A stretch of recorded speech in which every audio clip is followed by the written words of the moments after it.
I shouldn't be telling you this, but it's too late for me. I know how that sounds. Like the opening line to some cheap internet horror story you'd scroll past at 3 in the morning. But listen carefully. If you've ever thought about ordering one of those deep web mystery boxes, if you've ever joked about it in a Discord call or laughed at one of those fake unboxing videos on YouTube, then you need to hear this before you even think about trying it yourself. Because I did it, and now I can't undo what I've let into my life. The box is still sitting on my floor, half open like some animal playing dead. I keep telling myself I should throw it out, burn it, bury it miles away, but every time I try, something stops me. It's not just the contents, it's the feeling, the weight of it, like it's watching me, like it's waiting for me to make a move. And no, I won't tell you exactly what was inside. Not yet. That's the part everyone wants to know, the part that people comment about. Just show us what was in the box. But you wouldn't understand if I blurted it out now. You'd think it was fake, some cheap scare. And maybe that's the worst part. Almost wish it was fake. But it wasn't. And because I opened it, because I saw what I wasn't supposed to, I've been marked. You'll know what I mean soon enough. I keep hearing noises at night. Sometimes it's the floorboards creaking when I'm perfectly still. Sometimes it's the faint buzz of electronics, even when everything is unplugged. Last night, my laptop turned on by itself, and for a split second, I swear the camera light blinked. I threw a piece of tape over it, but I know it's too late for that kind of cheap defense. So why am I telling you this? Because I need someone to know what happened. Maybe if I get it all out, if I explain from the beginning, someone smarter than me will understand what this is, or at least avoid making the same mistake. Because the box isn't just some random collection of junk from the bowels of the internet. No, this felt deliberate, tailored, like it was meant for me. And if that's true, then there are more of them out there, waiting for you. I wish I could go back. I wish I could slam the lid shut and rewind to before it arrived, before I touched it, before I smelled that faint chemical stink that clung to the cardboard. But wishes don't matter anymore. The only thing I can do now is tell you the story. It started a few weeks ago when I was bored, scrolling aimlessly through the internet, looking for anything to break the monotony of another sleepless night. Asterisk, it didn't start with anything dramatic. No blood moon, no cryptic phone call, no shadowy figure following me home. It started with boredom, the kind of restless, buzzing emptiness that creeps in during the early hours of the morning, when the world feels like it's asleep and you're the only one awake. I was lying in bed, scrolling through my phone, cycling between the same 3 apps, like a lab rat pressing a lever for food it knows isn't coming. Twitter, Reddit, YouTube. Repeat. My brain wanted stimulation, but nothing was sticking. Every thread felt recycled, every meme stale, even our place I usually went when I wanted a chill wasn't cutting it. Too many predictable ghost stories, too many endings where the narrator just heard a noise behind them. And then, like some cursed algorithm had been listening, YouTube tossed me an old recommendation, a deep web mystery box unboxing. You've probably seen them, grainy thumbnails with titles like "What's Inside Will Shock You," and a guy holding a cardboard box with fake blood smeared on the edges. I clicked it, of course, not because I believed it, but because it was either that or scroll through another thread about someone's cat knocking over a vase.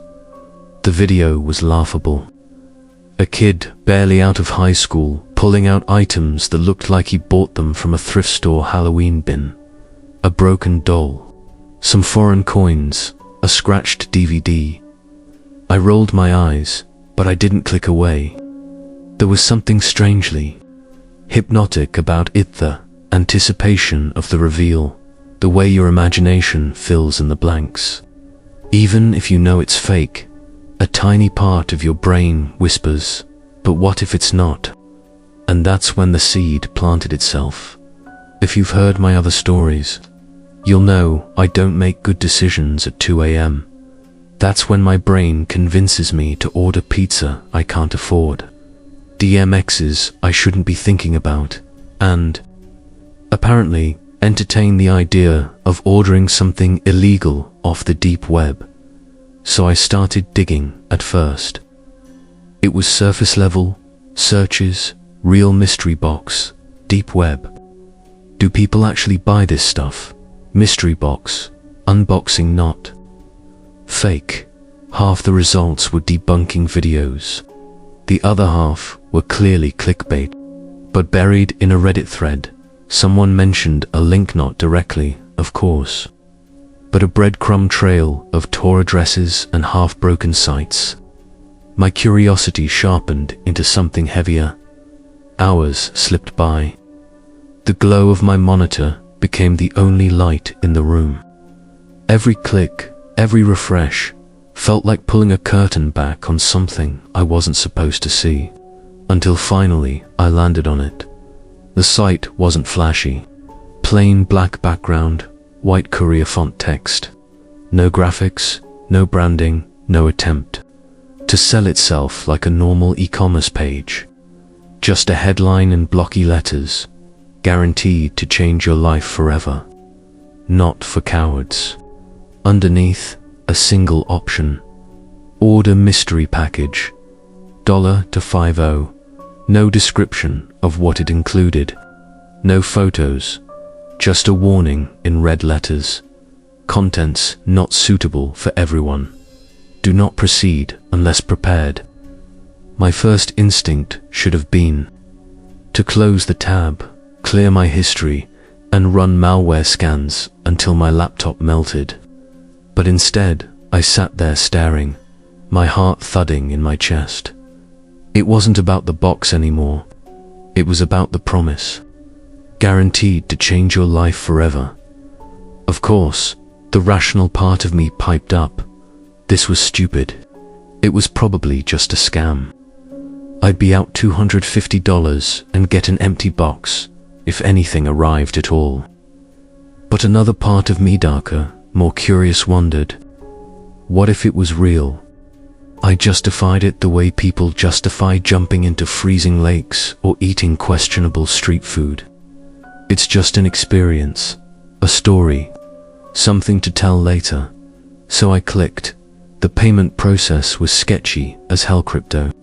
Only, naturally, I had to dust off an old wallet I hadn't used in months, transfer money, wait for confirmations.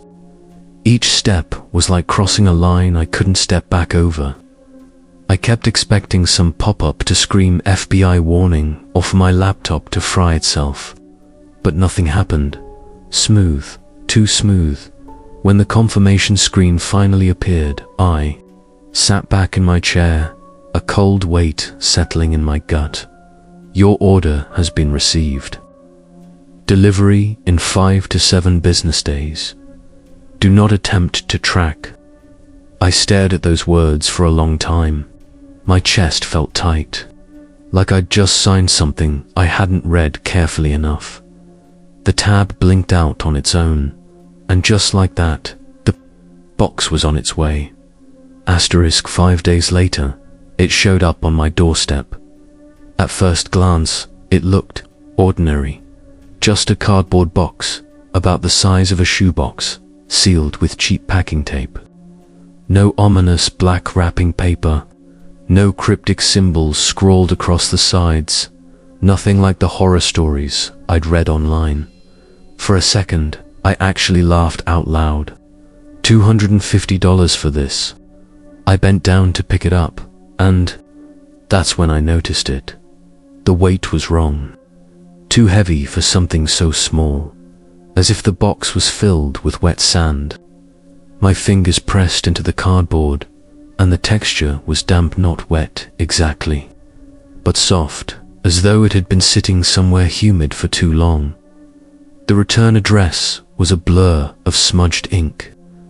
I could barely make out the letters, and the handwriting looked uneven, like someone had written it with their non-dominant hand. My stomach tightened, not enough to call it proof of anything sinister, but just enough to feel off. I carried it inside, setting it down on the coffee table.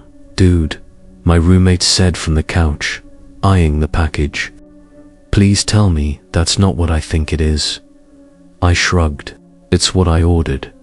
He sat up, grinning. "What's next? A cursed VHS tape? You're really out here trying to speedrun every horror cliché." I rolled my eyes, but his words lingered longer than I wanted them to. The cursed VHS trope was exactly the kind of thing I'd mocked online. But now, looking at the box, it didn't seem so funny. "Relax," I told him, though my voice cracked more than I'd like. "It's probably just junk. Some scammer's way of getting free money." He leaned over the box, sniffed, then recoiled. "Why does it smell like chemicals?" I leaned in myself, and he was right. Beneath the faint cardboard must was something acrid, sharp like bleach mixed with burnt plastic.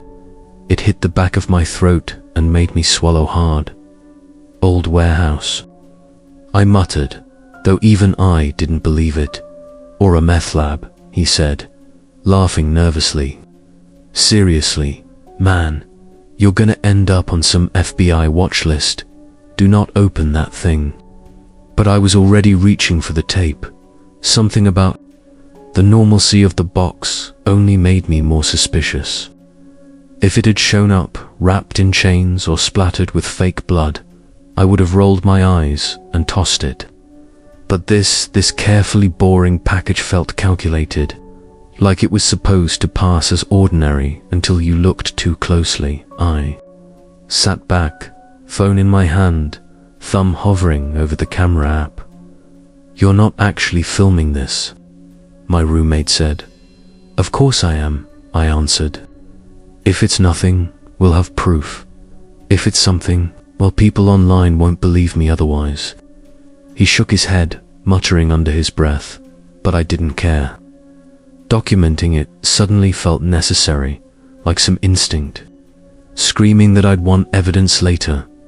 The box sat there between us, silent, unassuming, and yet thrumming with possibility. I pressed record.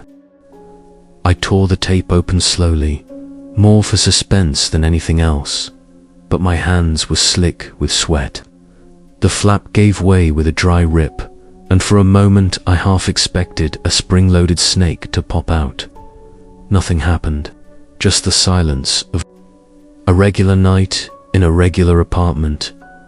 I pulled the first thing out, a handful of coins. Foreign, from the look of them. Euros, pesos, even a couple of battered Canadian quarters. My roommate laughed. "Wow, big score. You just paid $2.50 for pocket change." I tried to laugh with him, but the coins felt wrong in my hand. They were cold, too cold, as if they'd been in a freezer. I shook it off and set them on the table. Next came candy. Little foil-wrapped chocolates, some brand I didn't recognize. The wrappers were faded, the kind of design you'd see from the 90s. When I unwrapped one, the chocolate was white and crumbly with age. "See, junk," my roommate said, leaning back. I wanted to agree, but something gnawed at me. Why bother shipping expired candy across the world? Why not just toss in trash? Unless it wasn't meant to be eaten, just to set a tone. I dug deeper. My hand brushed against something stiff, flat. I pulled out a stack of old Polaroids bound with a rubber band. We both leaned closer.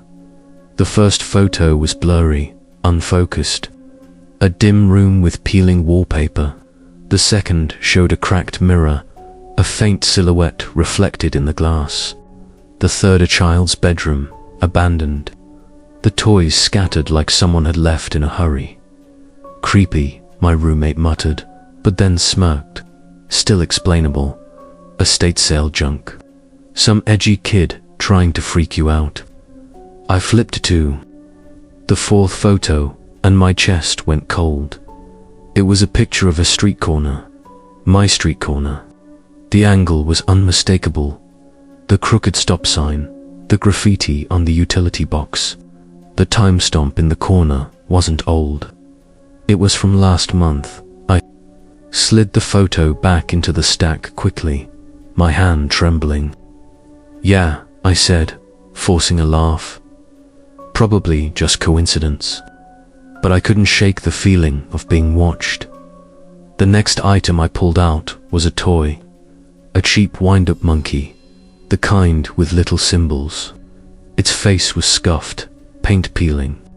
One eye missing.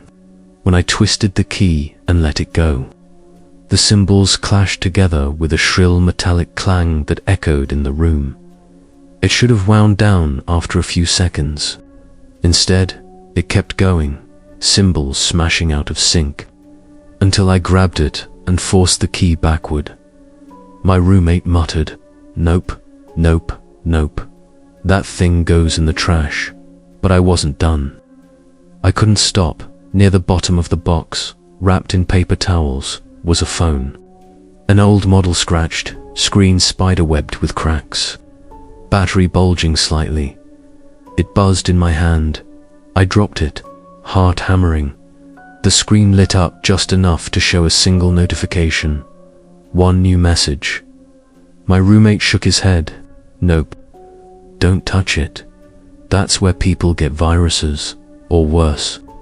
But the phone was already dead again, screen black. I set it aside carefully and reached back into the box. My fingers brushed something smooth, metallic. I pulled out a small USB drive. No label, just matte black plastic with a faint scratch down one side.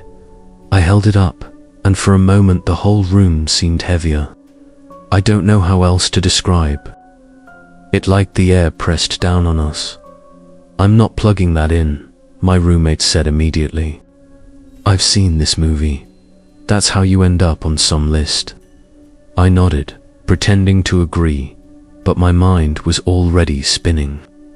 Curiosity coiled tight in my chest like a spring dot, and then I reached for the last items. At first, I thought it was just cloth, a shirt maybe. But when I pulled it free, the smell hit me. Metallic, sour. My hands froze. It was clothing, a hoodie, dark and stiff with dried stains. Not ketchup, not paint. Something thicker. My roommate swore under his breath and shoved back from the couch. "That's blood, that's blood." I dropped it like it burned me. My stomach churned, bile rising in my throat. The hoodie hit the floor with a heavy thud, and something small rolled out of the pocket, a glass jar, sealed tight. Inside was a dark liquid, sloshing thickly when it moved. I'll spare you the details of the worst thing. I know some of you will ask in the comments, will demand to know exactly what it was. But trust me, you don't want me to describe it. Because that was the moment I realized the box wasn't just a scam or a prank. Some of the things in there shouldn't exist in the real world. We sat in silence for a long time. My roommate muttered something about calling the police, but even he didn't move. It felt like if we acknowledged it out loud, something irreversible would happen. Finally, I picked up the USB drive again. I turned it over in my fingers, the weight of it absurd for something so small. Every instinct screamed not to plug it in. Every horror story I'd ever read was flashing in my head like neon warning signs. And yet, I wanted to know. I needed to know. So while my roommate paced in the kitchen, I slid the drive into my laptop, The screen blinked, and everything changed. Asterisk, when the drive connected. My laptop made that cheerful little chime, like nothing was wrong. That sound felt obscene, like a happy whistle at a funeral. My screen went black for a moment, then flickered back to life. A single folder appeared. No label, no icon. Just a plain white rectangle sitting there on the desktop, like it had always been there, waiting. I hovered my cursor over it, my pulse pounding in my throat. My roommate leaned over my shoulder, whispering, "Dude, don't." But I clicked. Anyway, the folder contained 6 files. 4 were video clips.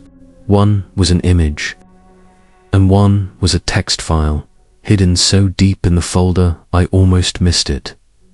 I opened the first video, static, then a blurry image, a hallway, fluorescent lights buzzing overhead. The footage jittered like it was recorded on an old CCTV system. The camera panned shakily, like someone holding a phone without stabilizer. Then it stopped in front of a door, a number painted on it. At first I thought it was random till my stomach dropped. It was my apartment door. The second video was shorter. A bedroom, dark except for the faint glow of street lights leaking through the blinds. A figure lay in bed, motionless. The camera zoomed in slowly, shakily, until the shape resolved into a person sleeping. Their chest rose and fell. The camera crept closer. The person's face turned slightly. It was me. I slammed the laptop shut so hard the hinge cracked. My roommate swore, jumping back. "You saw that, right?" I asked, my voice shaking. He nodded, pale. "That was holy asterisk. Teeth, that was you." I wanted to delete it right then, to rip the drive out and smash it to pieces. But something in me, curiosity, stupidity, maybe both, needed to know more. Against every ounce of instinct screaming at me, I opened the laptop again. The third video loaded instantly. No static this time. Just a shot of a staircase, dimly lit, leading down into some basement.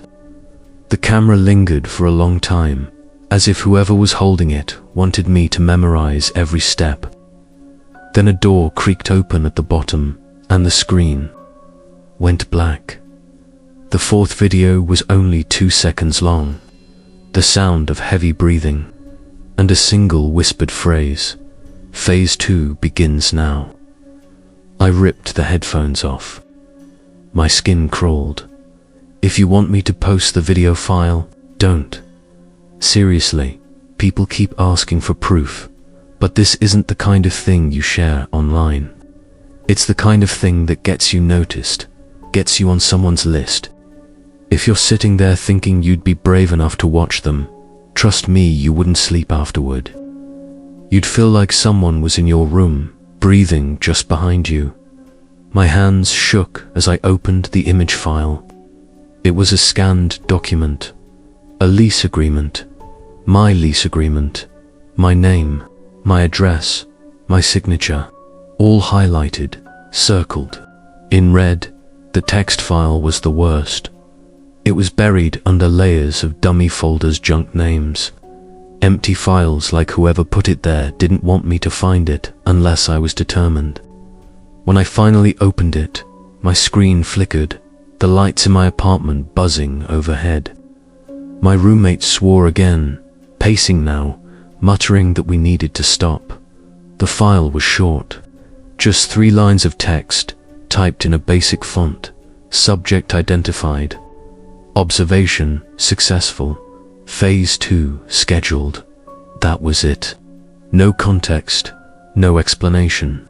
Just a promise that whatever I'd stumbled into wasn't finished. I sat there, staring at the words, trying to make sense of them. Was this some elaborate prank? Had someone hacked my laptop, stolen my documents, and planted them here? But the videos, those weren't fake. I knew what my apartment looked like. I knew what I looked like, lying in my bed, vulnerable and unaware. "This isn't random," I whispered. "What do you mean?" my roommate asked, his voice tight. "The box, it wasn't random. It was meant for me." He shook his head violently. "No, man, no. That's paranoia. It's just some sicko trying to mess with people. It's not about you." But I knew he was wrong. The hoodie, the jar, the Polaroids of my street corner, the videos of me. It was all connected. Someone had chosen me specifically. My laptop screen glitched, the folder flashing open and shut. The fans roared, louder than they should have, and the cursor moved on its own for a moment before freezing. Then the lights in the apartment flickered, once, twice, and the whole room went dark. My roommate shouted, fumbling for his phone light. My laptop screen glowed faintly, the words from the text file still seared across it. Phase 2, scheduled. And in that suffocating silence, I realized something. Curiosity had gotten me this far. But now, curiosity wasn't just dangerous, it was fatal. After the blackout, things didn't go back to normal. They didn't go back at all for a few days.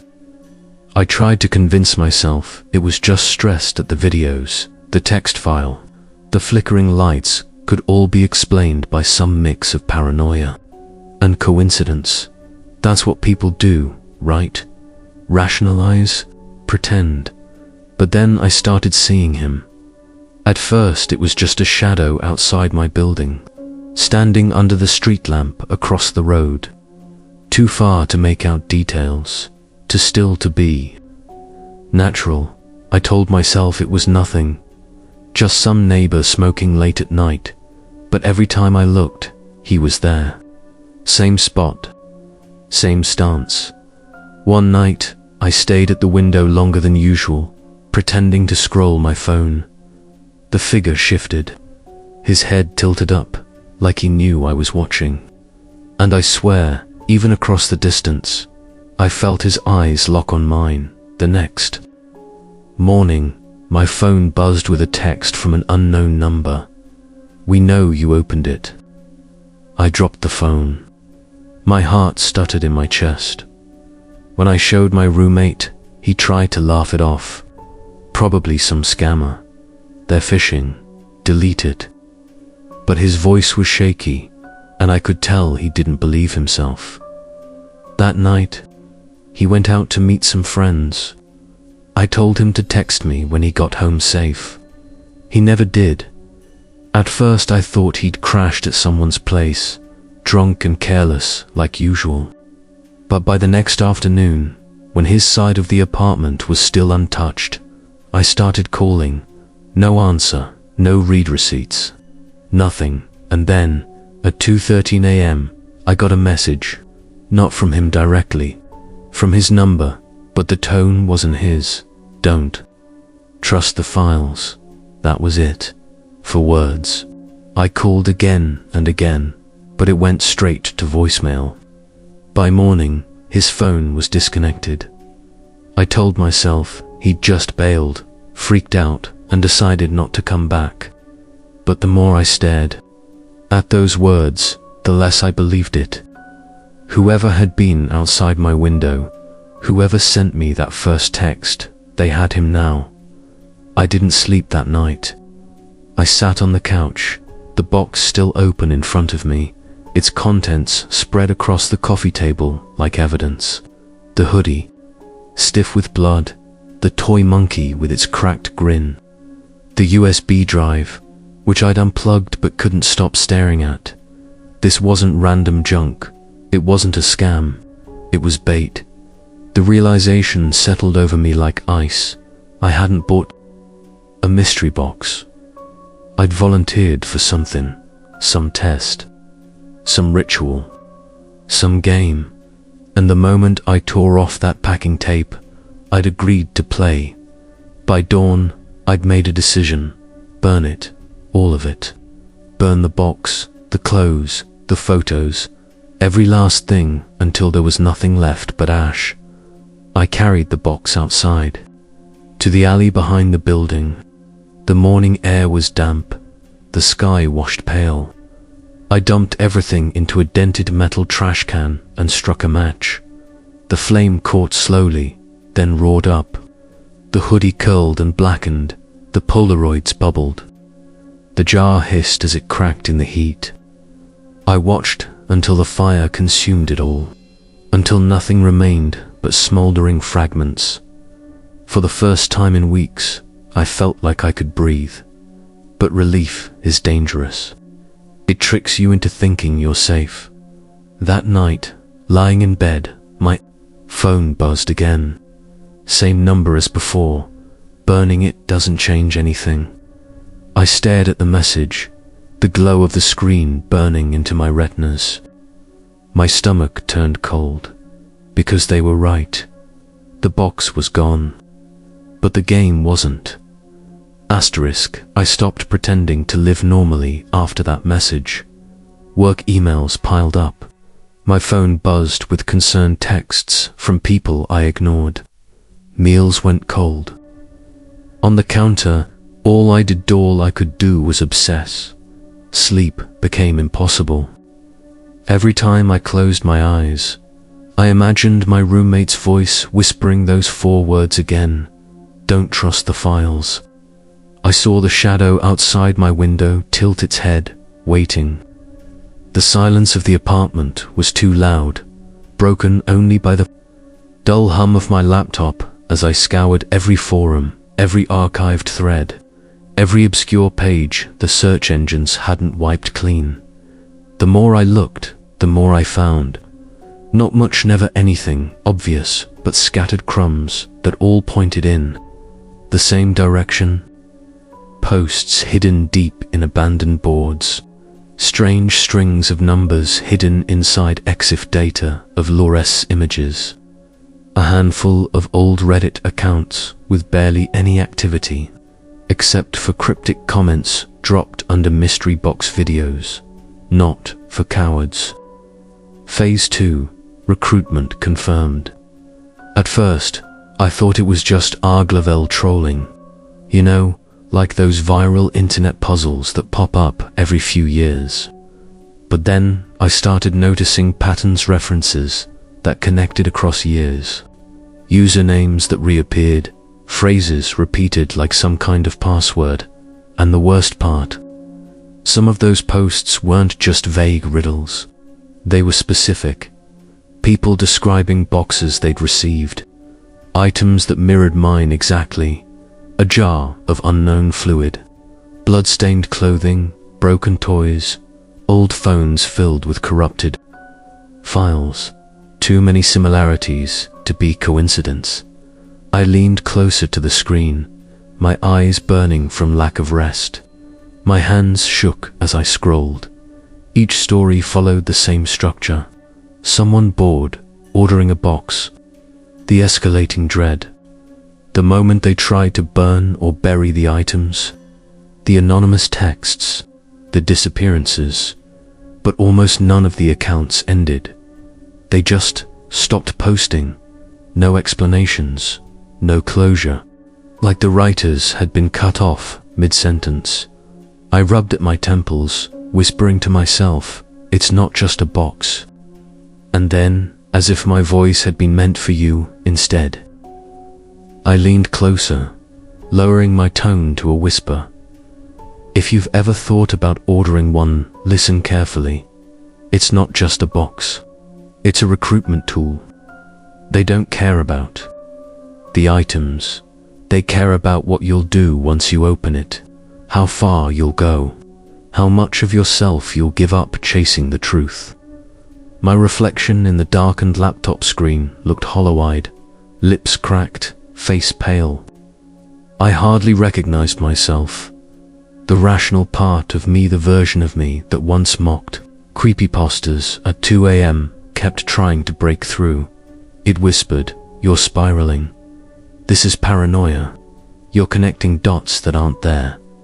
But then, The other side of me, the side that had stared at those photos.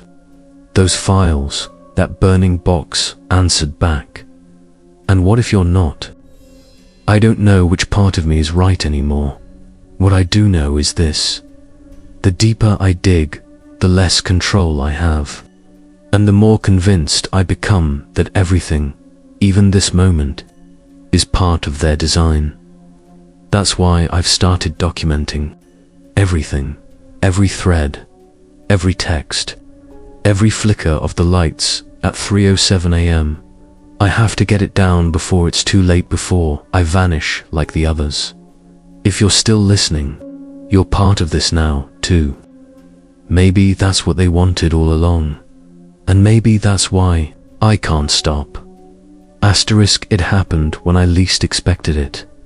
I was staring blankly at my laptop, half delirious from exhaustion, when the faint click of my webcam shutter snapped open. That tiny green light blinked on, sudden and accusing in the dark. I froze. My hands weren't anywhere near the keyboard. No programs were running. But there I was, on the screen. My own face, pale and sleepless, staring back at me through a window I hadn't opened. It wasn't Zoom or Skype or anything I recognized. The page looked crude, bare bones. At the top, a string of numbers instead of a name. Below it, a video feed. My video feed. Streaming live. For a moment, I couldn't breathe. Then I noticed something worse. Next to the feed was a chat box. Messages scrolling upward, one after another. He opened it. Recruitment confirmed. Phase 2, my stomach twisted. They were watching me. Not just one person, the network. Whoever they were, wherever they were, dozens of them sat behind their own screens, commenting on my every movement. I reached for the power button, but the cursor moved before I could. It slid across the screen like a ghost hand guiding it, locking the window in place. A text box appeared over my image, typed out by someone else. Smile, and I did. Not because I wanted to, but because some horrible compulsion seized me, twisting my mouth into a grin. The comments flooded faster. Good. Subject, keep him awake. Content. That word stuck with me. Content, because suddenly I understood. The mystery box was never about the objects. It was never about the USB drive, or the bloody hoodie, or even the files. The box was bait, designed to pull me into their trap. I wasn't. The consumer eye was the product. They weren't just watching me. They were streaming me, broadcasting my unraveling like entertainment. And I couldn't shut it off. I want to tell you I fought back, that I smashed the laptop or ripped the cord from the wall, but I didn't. I just sat there, paralyzed, while strangers typed their amusement in real time. So if I disappear after posting this, you'll know why. And if you think you're safe, sitting there in the glow of your own screen, ask yourself, how do you know your webcam light isn't next? Check the streams you watch carefully. You might see me there, asterisk.